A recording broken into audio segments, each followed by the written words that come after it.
Hello বন্ধুরা, কুকুরটা যখন ঘুমাচ্ছিল হঠাৎ করে শুনে সে তার মালিকের কল এসেছে। দৌড়ে কলের কাছে আসে, ফোনটা রিসিভ করার পর মালিকের সঙ্গে কথা বলে মালিককে বলে যে তার জন্য খাবার নিয়ে যেতে হবে।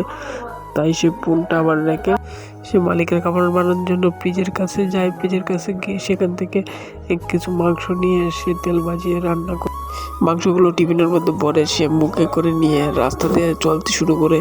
তারপর মালিকের কাছে যাওয়ার জন্য দৌড়ে চলতে থাকে। হঠাৎ করে সে রাস্তার পাশে আসে দাঁড়া রাস্তা পার হওয়ার জন্য। তারপর সে একটু অপেক্ষা করার পর রাস্তা পার হতে থাকে। তারপর সে অফিসের সামনে তাড়াতাড়ি পৌঁছে যায়। পৌঁছে যাওয়ার পর অফিসের সামনে এসে দাঁড়ায়, দেখে সিকিউরিটি গার্ড পারবে। সে ভিতরে ঢুকে যায়। ঢুকার পরে সামনে লিফটে চড়ে উপরে তার মালিকের কাছে যেতে থাকে। তারপর আসার পর মালিক তাকে দেখে অনেক খুশি হয়ে যায়। তারপর মালিক তার খাবারটি হাতে নেওয়ার পর খুলে দেখে তার জন্য রান্না করে অনেক কিছু এনে কুকুরটিকে আদর করতে থাকে। তারপর সে খাবারগুলো খেয়ে নেয়।